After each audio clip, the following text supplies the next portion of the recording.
You can find our shows on Facebook at BCSN Sports Lab, YouTube at MyJBN Online, and everywhere you listen to podcasts like Anchor, Spotify, Google, and Apple Podcasts. You can also find the show on the Jericho Broadcast Network's app. Make sure to download. We look forward to you joining the conversation and being a part of the show.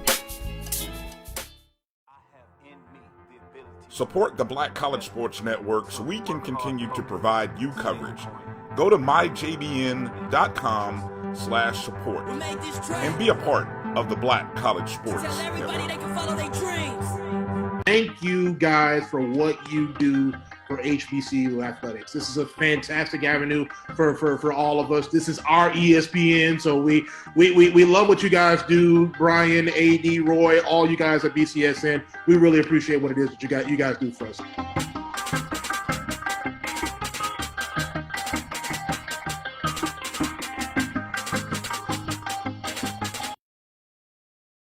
YT Productions.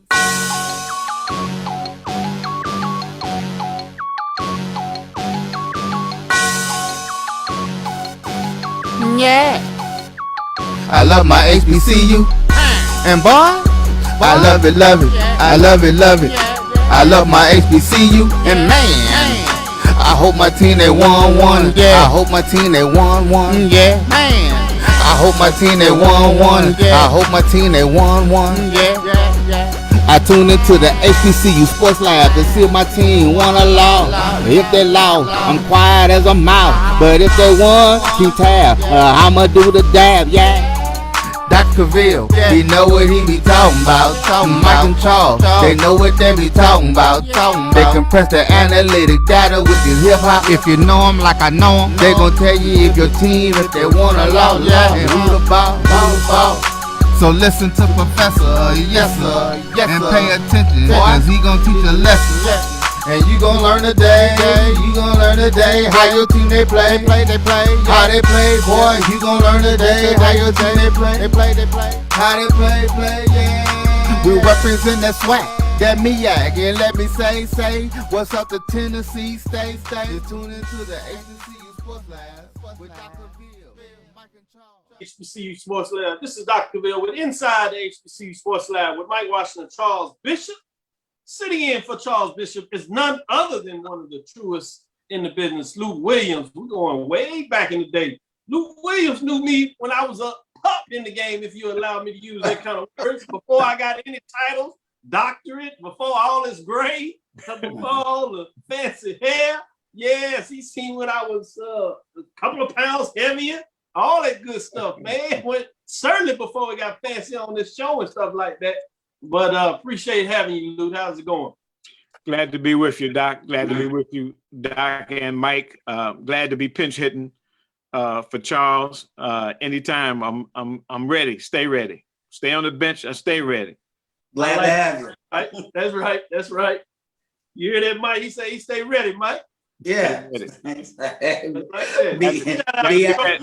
Prayers for his family. It's good to see he's ready to go. Go ahead, Lut.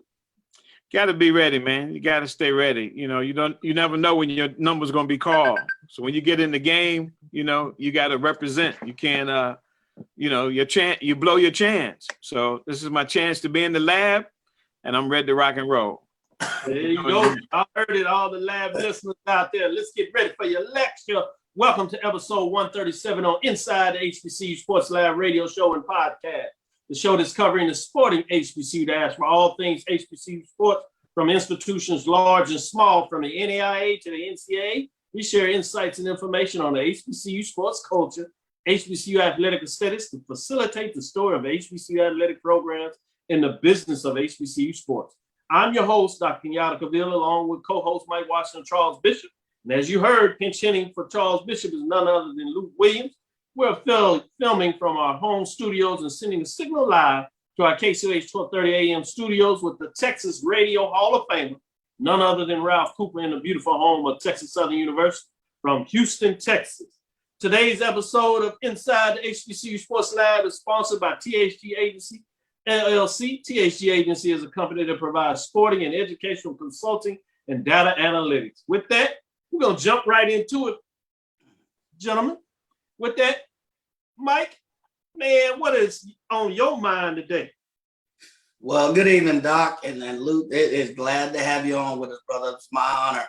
So, I have to ask forgiveness. My voice is still a little hoarse. My son's lacrosse team went to the Texas State championship. Unfortunately, we came up short, so you can tell my voice from my voice. It was a very exciting game. Team unfortunately fell short. This was the first time that two Houston area high schools had reached a state champion. That's normally dominated by a Dallas team, and you have pretty much proven the two most diverse lacrosse teams probably in the state of Texas. So making the championship. So kudos, hats off to Pearland for winning the state champion, and hats off to Atascocita. So having said that, Doc, I had my news of the day, but what's been taking place in the last 24 hours, and Chuck Hunt even jumped on the line and even said it, is this news on what's happening in the MEAC. Evidently, this 50-year-old conference is trying to keep it moving.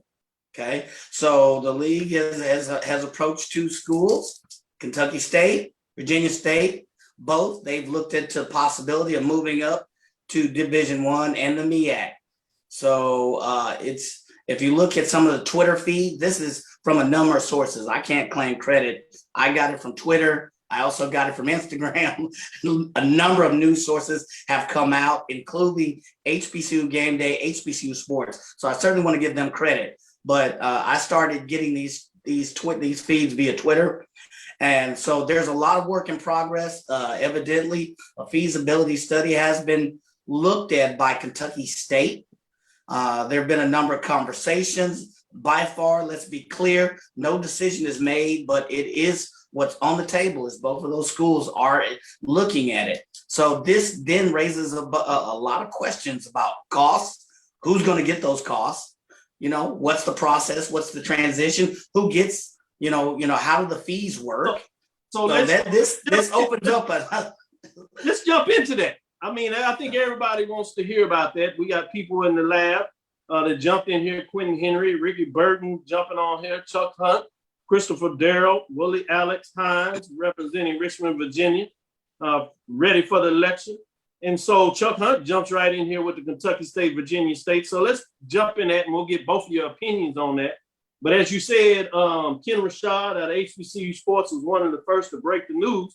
But I even want to go back to AD Drew on the sports wrap and putting out BCSN. He talked about Kentucky State and Virginia State would be the likely frameworks of those schools going out there. And then we had an interview with the president of Virginia State on Sports Wrap. And he alluded to the fact that he couldn't really get any serious conversation about whether they would be looking at the move. But he said that in terms of sports, as presidents, they're very competitive, whether it's in the CIAA or when presidents get together that are mixed between MEAC, CIAA, SIAC, and SWAC in terms of those four major conferences that support HBCUs, including GCAC, Gold Coast Athletic Conference out of the NIA. And he talked about how competitive they are, and he said that they would look at various options that, he's not just going to categorically, shake it out there, but he really wouldn't give us more than that. And so I wanted to give a little kudos to AD Drew. And then he talked about the fact that this may be a baseball move with both of these teams having baseball programs that would kick the MEAC not only back in terms of, solid numbers in terms of basketball, mainly football, but especially in terms of baseball, getting to that magic number of 6, knowing that North Carolina Central, even though they stay in the league, will drop baseball, which pushed them at 4 in major jeopardy of losing that automatic bid. So I'm going to stick with you, Mike, in terms of the cost, but I'm going to go to Luke and ask him on the baseball and what he's heard. Then I want to come back to you, Mike, to break down some of your concerns on the finance part, because I think we can take a little bit of dive in this. We got a couple of minutes before the break. So let's go ahead and explain to the people our thoughts on what's going on here. So Luke, interject yourself into this and let me know, what are your thoughts in terms of this real? You dig and have relationships with ADs, president, so you can take some backstory and maybe give us a little more insight. Absolutely. That's what I'm going to do. Well, first of all, anybody who thought that the MEAC was going to sit idly by while 3 of their premier programs left the conference and not pursue, cajole, suggest to others that it is a perfect opportunity for them to enter the Division I world. You have lost your mind if you thought that Dr. Thomas and the powers that be, presidents and others in the MEAC, were not going to shake the trees to see what would fall out. And there's several things that are going on. First of all, North Carolina A&T, Bethune-Cookman, and Florida A&M are not the only teams or programs in the MEAC that are looking at other landing spots. There's been a discussion about Delaware State trying to find a willing partner in the northeastern part of the United States, the Northeast Conference and some others, as well as Howard University. They have an athletic director out of the Ivy League. He would like nothing better to put Howard out of the HBCU environment into a quote unquote Northeast Ivy League type environment. So that's the first thing, that if you did not start enumerating what programs, particularly HBCU programs, that they would possibly go after. Kentucky State was probably a surprise. Most folks were thinking Virginia State and Bowie State, the 2 strongest programs that are public institutions in the CIAA. The CIAA has a lot and has been basically cut down to most of its private institutions. So Johnson C. Smith, Livingstone, St. Augustine's, Shaw, Virginia Union, I said Livingstone, all of these are private schools, but the ones that are public institutions, the Virginia State University, obviously a Virginia State institution, and Bowie State, a Maryland institution. So Kentucky State was a little bit of a surprise.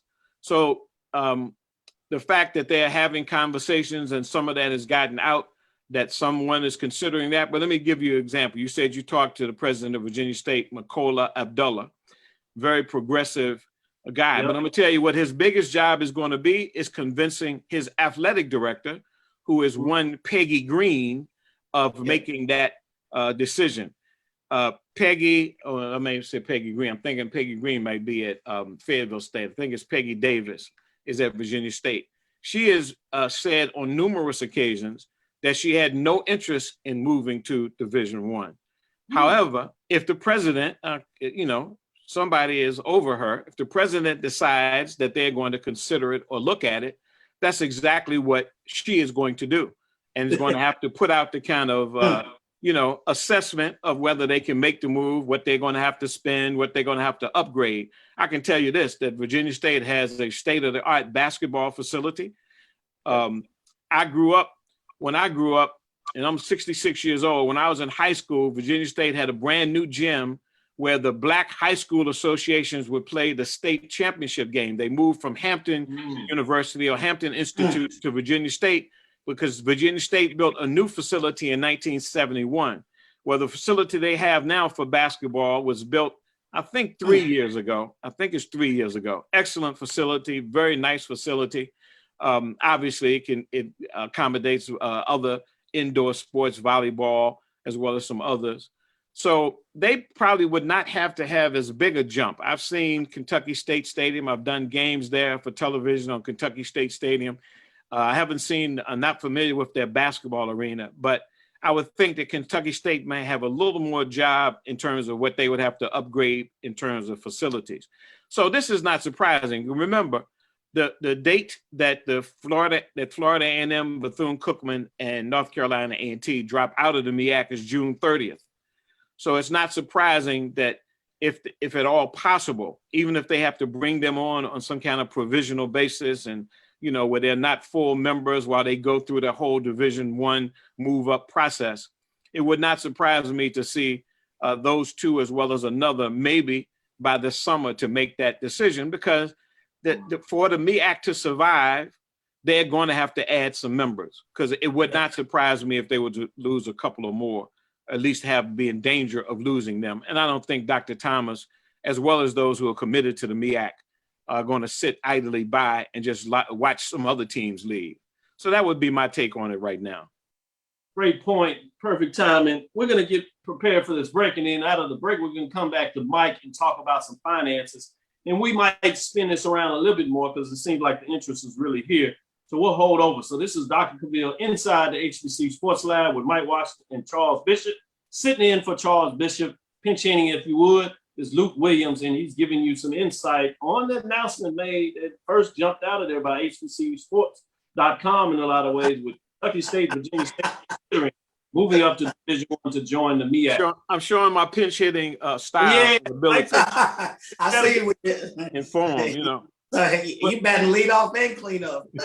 Yeah, nice move. I see you still got a little bit in you. Again, this is Dr. Cavil inside the HBCU Sports Lab. We'll be right back. Do not change that dial. Stick with us. It's never too early to plant the seed, to share the tradition, and instill a sense of pride in your HBCU with your little ones. HBCU Pride and Joy Children's Boutique helps you share your school spirit with a wide selection of adorable kids apparel and accessories officially licensed from your favorite HBCU. Visit hbcupridejoy.com and follow us on all social media at HBCU Pride Joy on Facebook and Twitter. The Creole seasoning is a sodium-free and sugar-free blend that's versatile enough to put on anything. One of the first blends I developed more than 8 years ago, the Creole seasoning has an unmistakable aroma, a bold flavor, and a little heat for character. Every time I open one of these bottles, I hear trumpets and big band music. Follow the Black College Sports Network on social media at MyBCSN1, the number 1, on Facebook, Instagram, and Twitter at MyBCSN1.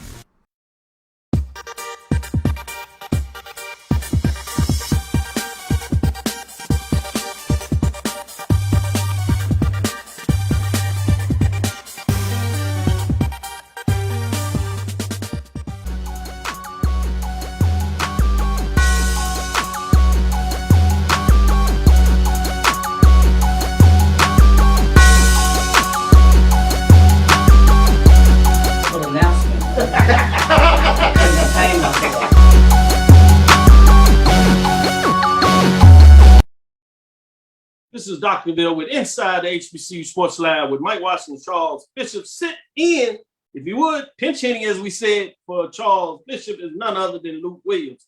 He was giving you some background and giving you some framework of his information that he has in terms of what this looks like and possibilities of this. Before we get in there, we did get a little whisper to give you an update for those that may not know about Kentucky State, that they do have one of the nicer basketball facilities. So yep. And that it wouldn't be a big deal for them in terms of what it looks like on the basketball side as well. Maybe Tuskegee might have a better facility in terms of that. Obviously, some of the programs that Clark Atlanta in terms of what was built, and that's getting a little old now with the Olympics. But with that said, we wanted to talk a little bit about the money side of this. I did want to give a little update in terms of people may not realize that the current president, Dr. Brown, was the former president of Alcorn State. So he is familiar with the Division I status, a school that doesn't necessarily have that large of enrollment, and seeing how they were able to make it work. So those are things that you also want to look at when people tend to look at whether a team has been successful or winning in one division. That plays a very little role in terms of what a athletic director, VP of athletics, a president, and their respective board will look at. Because at the end of the day, when you make the move, it's going to be about whether you're going to make the financial commitment. So you may not be making a commitment at one level and then decide that if this is good for the program from other reasons, oftentimes people talking about enrollment size, what does Division I may give you in terms of added demarcation. And I've always talked about the fact that one of the weirdest things that I've seen in the state of Oklahoma, for example, is the fact that they actually fund the state institutions to some degree based on what classification they have in the NCAA. Weirdest thing I've ever saw, and it was ridiculous when I read it, but it was in the legislative paperwork. Now they may augment it with other things, but that is part and partial. And I would be surprised if that's the only state to do it, as much as I was surprised to read it in the first place. With that, Mike, that brings to the point that you wanted to make. What are some of the financial concerns or the framework that you were talking about, the finances? What components are you looking at that they would have to do in terms of Kentucky State or Virginia State to make it to Division I and at least be competitive at that level? Well, obviously there's going to be a fee to join the MEAC conference. Now, whether that can be waived or kind of filtered in over time, that goes to the agreement. There are, potential facility upgrades that may or may not have to take place. If you look at the fees, then you ask just on those two factors, how will they absorb those costs? There's creative ways to do that from a finance standpoint. And if you evaluate the potential earning and the potential value of that organization 2 or 3 years into the SMED, it may justify the cost. The other thing you got to look at, okay, how are you going to absorb those costs?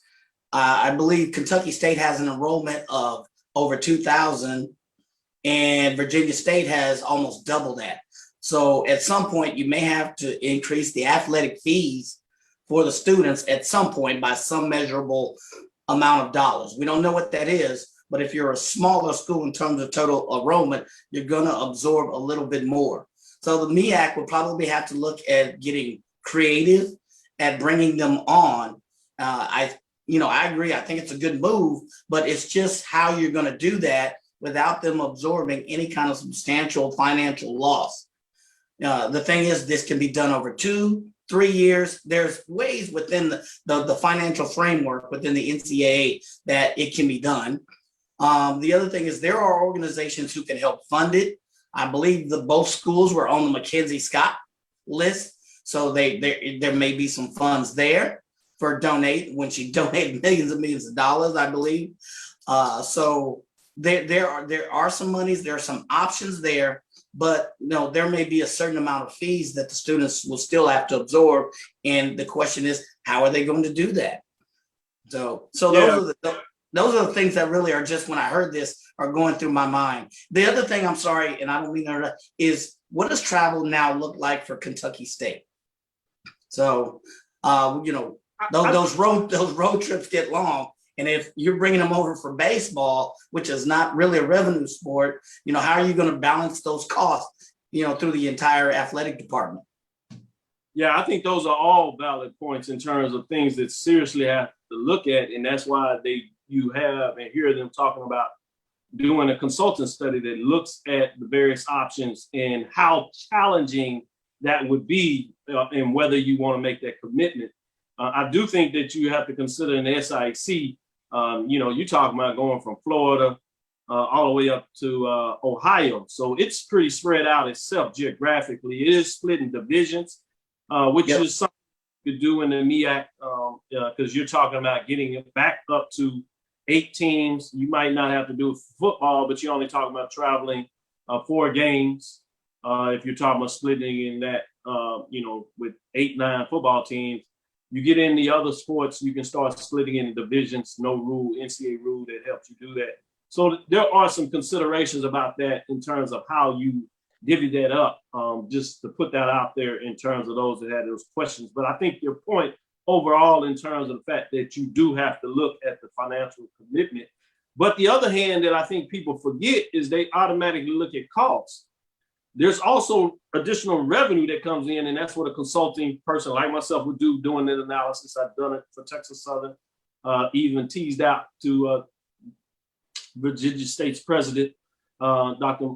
Abdullah, in terms of if he was interested for me to do it. He said he would get back with me. So I'm interested to see how that may play out. But that's a shameless plug for the. Yeah. I know. He just slipped that one in there. It's all right. It's so smooth. I ain't mad. I'm not mad at him. I'm not mad at him. I'm not mad at you. I thought that was right. I thought that was right up your alley. That was a fastball right down the middle. Yeah. I mean, talking about all these baseball vernaculars, and we'll talk a little bit of baseball too. Give a kudos for Prairie View, how they're leading division now. Who would have thought that? But more about that later. But I did want to put a final pin on that in terms of what that looks like in terms of the commitment, is you also get more money for the NCAA. People forget that you get a boon of money, mainly from the basketball tournament, because they go and give money to all the NCAAs, but it is a significant difference between what Division I programs get from the NCAA versus what Division II programs get. So that will offset some of your expenses. We didn't talk about the fact that both Kentucky State and Virginia State would have to bring on more sports also. Yes. Have to have a scholarship limit. You know, the last two programs that tried to move into the MEAC, Savannah State made it in and then got out. Winston-Salem State was the other one that of the CIAA schools, it is the largest in terms of enrollment, and you would think the largest in terms of resources, but you have to have the commitment of the president. And there was a change at Winston-Salem State. The current chancellor of North Carolina A&T, Dr. Martin, was the chancellor at Winston-Salem State when they made the move to the MEAC. They went through a 3-4 year period where they were very set on doing that. But when he left Winston-Salem State and the next president came in, the next president said, no, it's too large of a jump. There's too much that we're going to have to do. We have other priorities. And he scuttled the whole thing. So that was the largest and the biggest target, I think, to get the Winston-Salem State University to move to the MEAC. They didn't make it. But, you know, if you have the cooperation of the president, you said the president coming out of Alcorn should be familiar with it. Makur is very much a forward-looking kind of president. They must, and you know, it would be kind of like, if you're going to do it, you're going to probably have to do it under Makur, because you bring in another president who may not be very sports-minded or doesn't recognize that sports, as they call it, is the front porch of your institutions, or can be. You know, he might be the guy to do it, and maybe the president, as you said, at Kentucky State may be the two. It may be something like that. Why? Bowie State has probably been the most competitive all around in the CIAA. They've won championships. They've been in great competition. Why they're not in this conversation right now, and we don't know. We just heard about Kentucky State and Virginia State. There may be Bowie State or somebody like that considering it. So we'll have to. And going back, that was, I think, you know, kudos again to A.D. Drew for bringing this out a year ago. I wondered about Bowie State, because if you look at them athletic, I agree. They're the most competitive, you know, if you look at the last 5 years across the board. Yeah. The other point that, you know, we talk about facilities, to jump up to the Division I, you may have to bring additional women's sports along to be on par with the number of men's and women's programs. And I got to go back and look and do my homework and look at how many, you know, both men's and women's programs they have, and say, hey, you know, do you have 7 or 8 programs for men and seven or 8 for the women? I believe it's, you know, that number, without giving an exact. The biggest thing, you're actually absolutely right, Mike, is at the Division I level, you have to have the minimum of 13 teams, 7 for women, and you can have as little as 6, or they have to be even. But people forget that that's a Title IX rule, and that's the same at any level. So at the Division II level, you still have to have the equal opportunity. So they already have that in terms of being or they're violating Title IX. So they might have to add both, but they're already in compliance with that. And let me just throw this in, Doc. You see, interestingly enough, the school that was the target and was about to make the move before, and still is the largest school in the CIAA, is Winston-Salem State. Right. Nobody's talking about Winston-Salem State, if for no other reason they say, you know, we tried it once, are we going to do it again? But when you start talking about across the board competitive, yes, Bowie State, Virginia State, and Winston-Salem State have won just about every championship in every sport, save track and field with George Williams at St. Augustine's. But other than that, in terms of dominating the conference, it has been those 3. I think Shaw has probably been the most dominant tennis program. They've done a very good job of recruiting overseas players. But in terms of particularly basketball and football, who, you know, which is king with the HBCUs, as it is for everybody else, Winston-Salem State, Bowie State, and Virginia State have been at the top of the heat. Well, let's put a final pin in this. One thing, I'll put out there is that I did say that to me, the three teams that you would look at first, that would be the obvious because of the size of each institution that you all mentioned. And the other thing is they create natural rivalries. Would be Winston-Salem State to partner with North Carolina Central, to bring in Virginia State to partner with Norfolk State in terms of creating a natural rivalry that could exist at the Division I level that would help succeed that. And then obviously Bowie State with Morgan State. So those are the triumphants that I had. And so you're right. We don't know if those are finish lines or not, and Kentucky State may be getting out of there. So you may have a significant movement. We'll have to see. Talking about that as we put a pin on it before we go to this quick break, and we'll come back and start talking about some of these other news that we want to get out there, because I know you have some points that you want to make, Luke, that will be intriguing to our followers and listeners. But before we do that, I'm intrigued about this volleyball on the men's side. Benedict College is prepping for the inaugural HBCU men's volleyball season and adding 6 players that happen to be from Virginia, the Virgin Islands. And I bring that up when you talk about expansion. You want to really get wild. You know, the only HBCU outside of the continent, U.S. is the United States Virgin Islands, University of the Virgin Islands, I should say. And then people don't realize actually the closest place is the University of Bahamas. And they partner in a Caribbean league down there with some schools out of Puerto Rico, which has several universities at the Division II level, oddly enough. But you have some of those schools that have some classifications where they play some NCAA schools. It'd be interesting when you talk about partnering, where you really get into some wild expansion, talking about the University of Bahamas and the Virgin Islands. What would that look like? Bit much there, but I thought I'd really make this intriguing and really Can I throw one element that we didn't mention? The biggest thing about Winston-Salem State, Bowie State, Virginia State, and even Kentucky State is the footprint. You know, Hampton, North Carolina A&T, both talked about having to travel to Florida for all of those different sports, from North Carolina and from Washington, D.C., from Maryland. Footprint is the big issue these days because everybody wants to cut down on the travel, cut down on the time out of class. And that's also why they are, like you said, natural rivalries.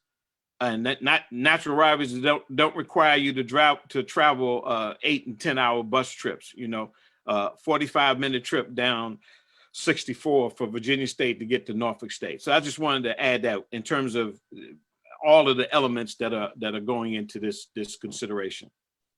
This is Dr. Ville with Inside the HBCU Sports Lab with Mike Washington and Charles Bishop. We'll be back right after this quick break. This is Dr. Ville Inside the HBCU Sports Lab with Mike Washington and Charles Bishop. Sitting in for Charles Bishop is Lut Williams. Stick with us. We'll be right back after this break. Have you had your Earth Blend coffee today?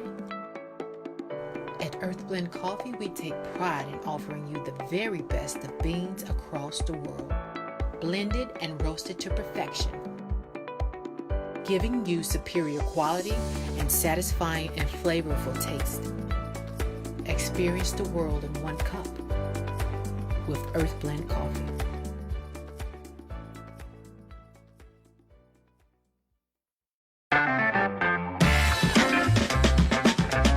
Your ad could be ran here. MyJBN.com/support. MyJBN.com/support for more information.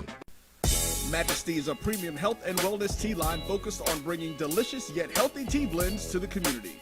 Filled with an abundance of vitamins and antioxidants, we work to blend teas with exotic spices and fruits to produce scrumptious and wholesome beverages. So check us out at mymajesties.com. That's MyMajesties.com. My Majesties, an Urban Passport member.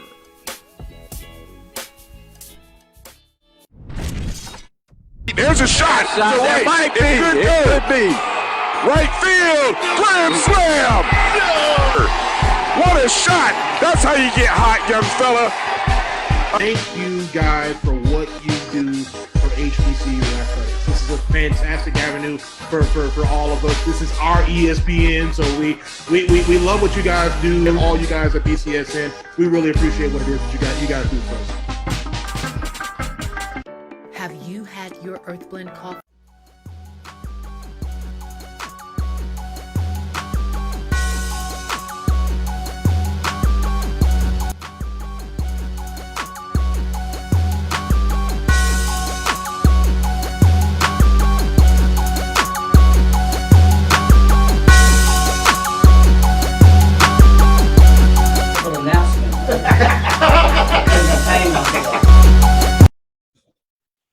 This is Dr. Cavil with Inside the HBCU Sports Lab with Mike Washington, Charles Bishop. Sitting in for Charles Bishop is none other than Lut Williams. He has some news, some intriguing news. That transfer portal, boy, I tell you, it is intriguing. What you got for us, Lut? Well, a couple of things. First of all, a CIAA legend that may not be known nationally, but is certainly known in these parts in the MEAC CIAA environment is Coach Robert Bobby Vaughn of Elizabeth City State University, a legendary coach in the fact that he was competing with the likes of Clarence Big House Gaines at Winston-Salem State University, legendary late Hall of Famer Clarence Big House Gaines, Cal Irvin, the coach at North Carolina A&T, through the late 50s into the 60s, into the early 70s.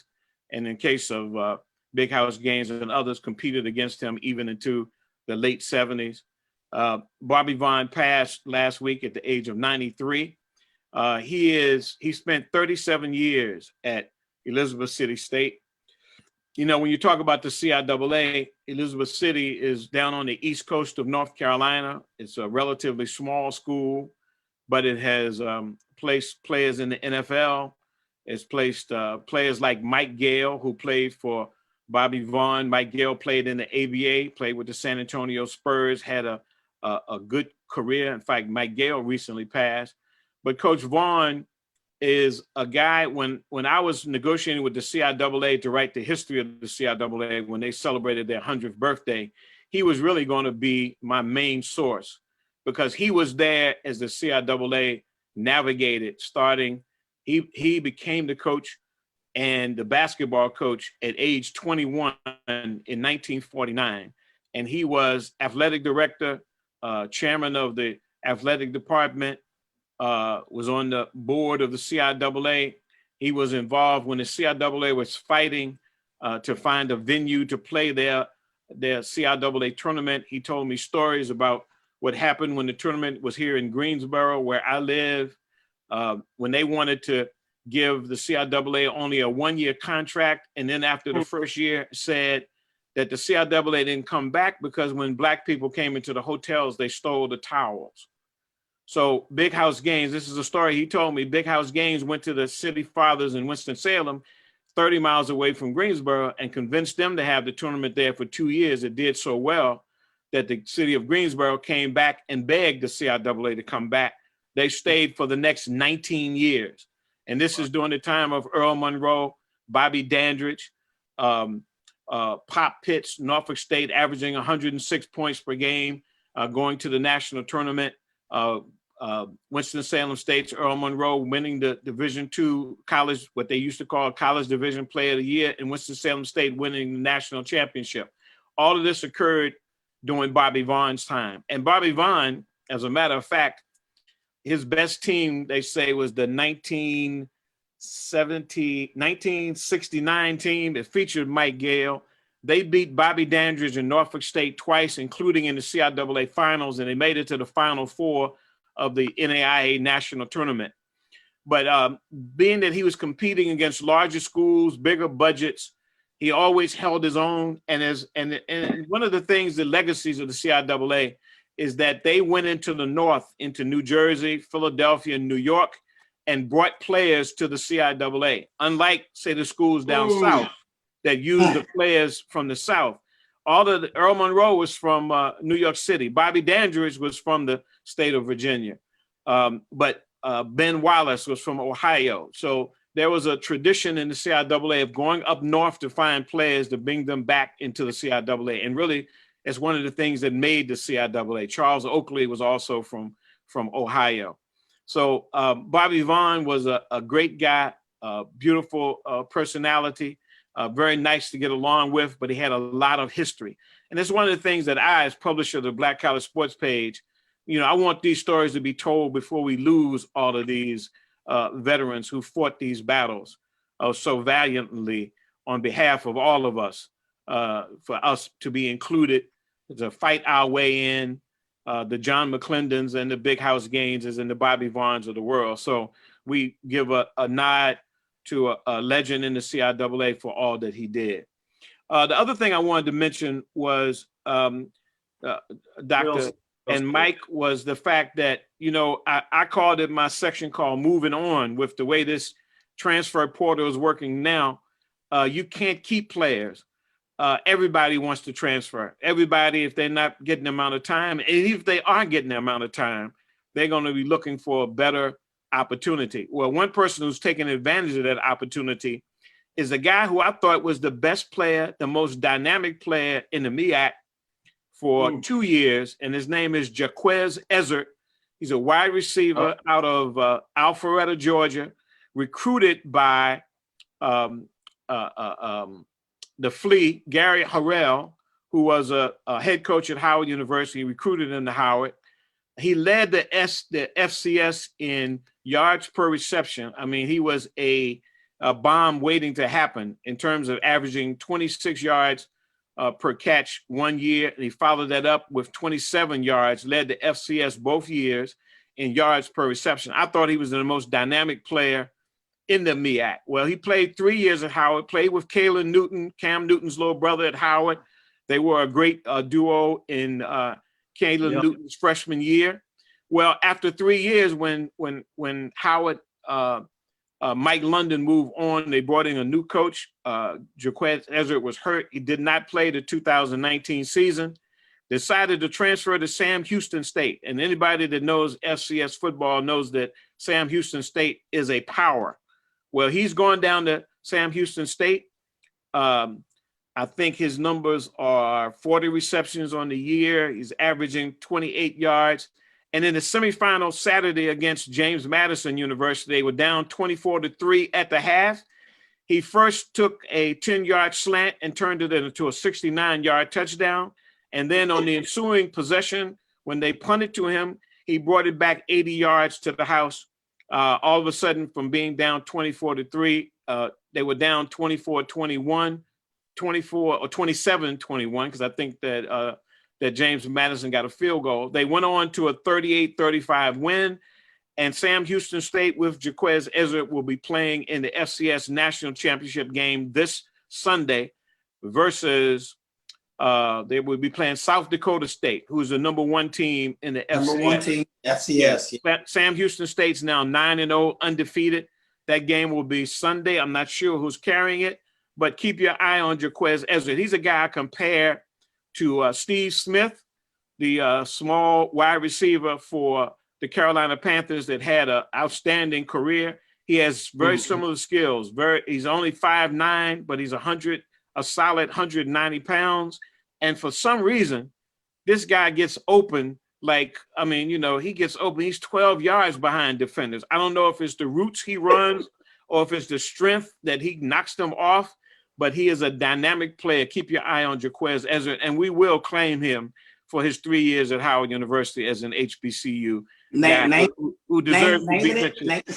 Name it and claim it, Lou. Yeah, he needs to be mentioned in the sports lab because he was nurtured and developed at Howard University under Gary Harrell as well as Mike London. So keep your eye on him. And that FCS championship, I believe, is on ABC. I saw the broadcast. So Sunday. Great point when you talk about that portal, Howard University, and Kalen Newton. They had big tight games. Remember the major upset? They certainly did. A lot of people still buzzing about over the years UNLV in terms of what they got down. He was part of that picture in terms of place, and he was on all types of All-American teams. He was. Particularly the Black College All-American team. So you're right. We certainly need to make sure that we acknowledge in terms of where he got his growth. Great points that you make there. Before we go into this break, I did want to give out a little more information as we talk a little bit about men's volleyball. How about bowling? Delaware State Robb in 2021 United States Bowling Congress Intercollegiate Singles National Champion. You got a national champion out there for the Delaware State Hornets, USBC. So I thought that was interesting to point out. We'll get back and talk about some of these other sports and some other points as we enter into our last 15 minutes. Before we do that, talk a little bit about FAMU golf. We talked about Prairie View, what they did last weekend. FAMU golf also continues to make history. FAMU golf and make history with the NCAA HBCU Game Day reported. We talked about Prairie View last week making some history themselves. Think about that. Both of those teams will be hitting it off in the SWAC next year. So it'd be fascinating. One team will probably be pretty much in the East Division, the other one in the West Division. So you're talking about a clash when they come together. It'll be fascinating to see what takes place there with other SWAC teams trying to come up in terms of what they want to do in terms of golf as well. Should be fascinating, at least on the men's side. Yeah. Is there a shift? If there a shift in the sovereignty of power with baseball and softball, you got Prairie View women on top of the West in softball and the men on top of the West in baseball, where it's traditionally Jackson State, Alabama State. It's a two-horse race traditionally. You can throw Texas Southern in there occasionally with their batting power, with their pitching power, but usually it's been a Jackson State, Alabama State show. So is there a switch in baseball and softball? Just a question. Yeah, it'll be interesting when you talk about the Texas Southern. You know, they won their 11th straight Western Division crown in terms of softball. But like you said, in baseball, it's fascinating with Prairie View. They are leading the West Division. I got to see if there's any games that'll have them make up. But they have 2-loss column they have over Grambling, and they did that without playing this week. They were hot. Probably the hottest team out there besides Jackson State in terms of finished the season undefeated. But Grambling has really fallen on hard times as they were leading the West, and they got swept by UAPB this past weekend, which meant that Prairie View standing still leapfrogged them literally, and now are leading in the West Division and could be the #1 seed going into the baseball tournament the week after next. So that'll be fascinating as we look at the softball tournaments this weekend between the MEAC and the SWAC. It'll be fascinating to see how those turn out. We'll keep our eyes on it. SWAC starts tonight, actually playing now, and you have MEAC start later this week. This is Dr. Bill with Inside the HBCU Sports Lab with Mike Washington and Charles Bishop. Sitting in for Charles Bishop is none other than Lut Williams in terms of Aziz Communication. You can find him on the Onadon site, www.onnidan.com. Check out his weekly publications. I'm sure that you have to get them. If not, I don't know where you've been. Black College Sports page in terms of what he's delivering over, 20 plus years now? 27 years. Yeah, I knew it was it was over 20. It's closer to 30, I should say. With that, we'll be right back, give you a little more nuggets back and forth with none other than Mike Washington and Lut Williams. Get ready for this quick break. Look for us on the return with our last 15 minutes of the show. Are you hungry for authentic Caribbean food like jerk chicken, oxtail, red snapper, shrimp, tofu, and rasta pasta? Well, find your way over to Mango's Caribbean Restaurant, 180 Auburn Avenue, right next to Royal Peacock in downtown Atlanta. Them belly full, but we hungry. Mango's Caribbean Restaurant, open daily from 11 a.m. to 10 p.m. And on Friday and Saturday, we're open till 4 a.m. Come to Mango's and put some spice in your life. So we've got a good thing going. Mango's Caribbean Restaurant, 180 Auburn Avenue, right next to Royal Peacock in downtown Atlanta. For more info or directions, call 404-698-3992 or log on to mangoscaribbeanrestaurant.com. For instant coupons, text MANGOS to 313131. Tell your mama hungry, papa hungry, brother hungry. Mango's Caribbean Restaurant, authentic Caribbean cuisines. Open up the door, tell your mama hungry. Because the fight isn't over yet. You will see me choose to protect my community by wearing a face cover. And even with my face covered, you will see me. As a son, as a man with a never quit attitude, as a fighter for change. Join me in wearing a face cover. to help stop the spread of the coronavirus. Because this is one small act of kindness that has the power to make a big difference. Cue time.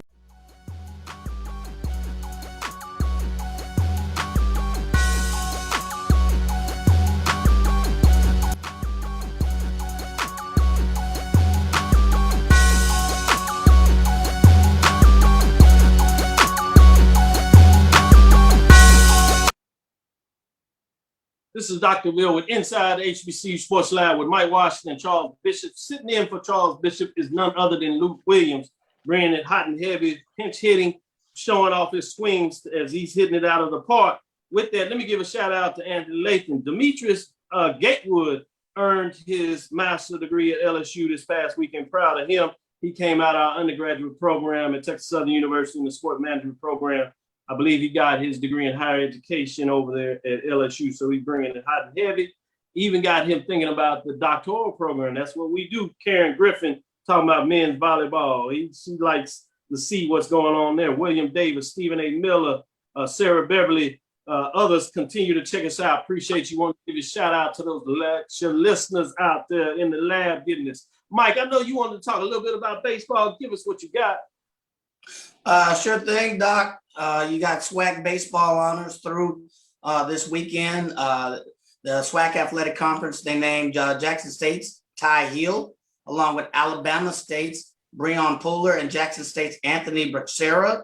It's SWAC Baseball hitter and co-pitchers, respectively, for their outstanding performances in competition and league play.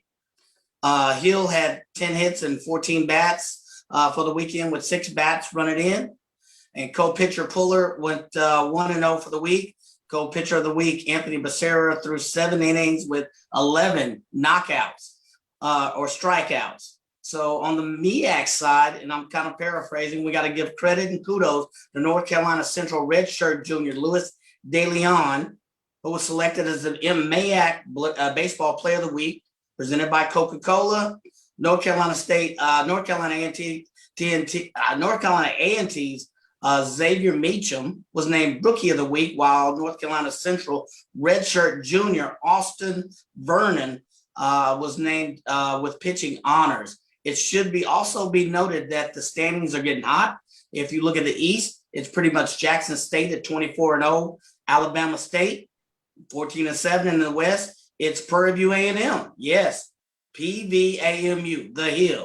I'll say that again in case you didn't hear me. PVAMU, aka the Hill, at 13-6. Guess who's leading the league in batting average?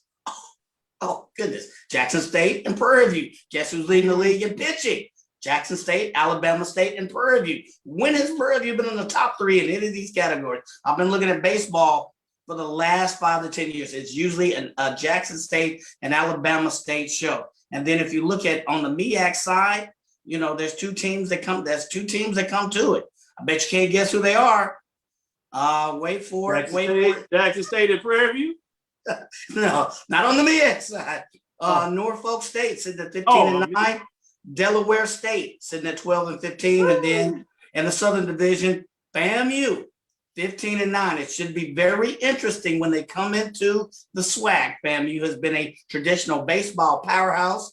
Their average batting percentage is off the charts, lower than it usually is. Usually their batting and slugging percentage is over 400. It's a little bit lower this year for whatever reasons, but that seems to be the same effect that's happening in the SWAC with the Alabama State, with Jackson State. It seems like ERA is a little bit higher.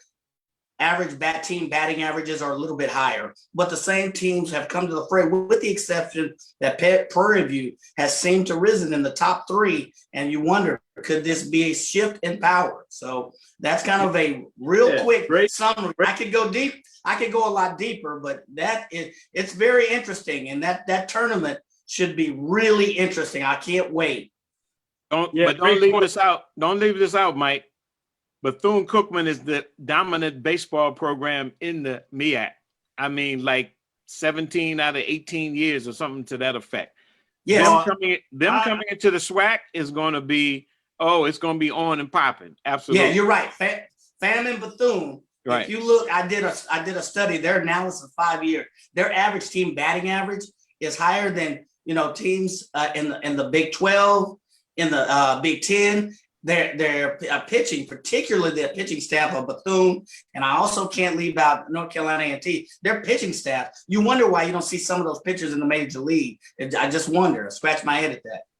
Some of them have gotten in the minor leagues, hadn't quite risen to the major leagues. So good point that you're talking about. And I was just going to say, as Luke, can't forget about Bethune-Cookman University. But you think about that East Division, oh my goodness, Jackson State, Alabama State, FAMU, and Bethune-Cookman. The power used to be for the longest in the West. I think in baseball, it's going to shift clearly to the East. Maybe Prairie View will make it interesting with Southern and Grambling and Texas Southern continue to do their thing, but baseball could be ooh-wee. Yeah. But in terms of the MEAC, before I go back to Luke, as he wants to get in some track and field information that I think is fascinating, when you talk about also in the MEAC baseball, that FAMU North Carolina Central race is going to be interesting going down the stretch, especially with Central wanting real desperately to get a share of that championship or certainly win the tournament outright, as they will be closing the program, which is a sad note. But they're going to be fighting hard, and I'm kind of pulling for them in a weird little way there. I know as Luke wanted to get in the track, before he does that, I wanted to talk about men's side of the track for the SWAC. Prairie View got it done this week on the men's side as they were second in the indoor, and they found a way to pull it out, wrestling away from Alabama State on the men's side as Prairie View gets it done. Talking about Alabama State, what do you want to say, Luke? Well, it was almost a Prairie View sweep because they came down to the last event in the outdoor mile relay for the men. For the women, yeah. And Alabama State was to pull it out. It's their 11th straight championship. The coach Richie Bean has been there 11 years, and he's won the championship outdoors 11 straight years. My photo at the top of my page, and what I call the top box, has him with two hands up and rings on every finger between his indoor, outdoor, as well as cross-country championships. Richie Bean setting the pace in the SWAC certainly for the women, but also doing a good job for the men. He's won men's championships as well. I was able to attend the final day of the MEAC championships this past Saturday right here in Greensboro at North Carolina A&T's Truist Stadium on their state-of-the-art Belk track. North Carolina A&T's men and women are both in the top 20. Actually, the women are ahead of the men, but they swept the MEAC championships this Saturday as the men won every event Saturday. That's 100, 200, 400, 800, 1,500, 5,000, 4x1 and 4x4. All of them they won. In fact, in the 200 meters, they finished 1 through 5. And the domination was so good, so evident on the women's side. The women didn't win everything. They lost 2 events, but other than that, they swept every event. And then when you really find out is there was a 2-time champion. I think it was in the 1500 out of Coppin State. A&T didn't just win the race. They passed the 2-time champion on the home stretch, and all 3 of them finished ahead of this 2-time champion.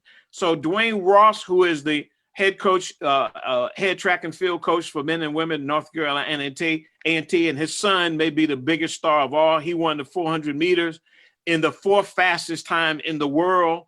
And his competitor on the same team, Trevor Stewart, ran a week earlier. He ran the 2nd fastest time in the world.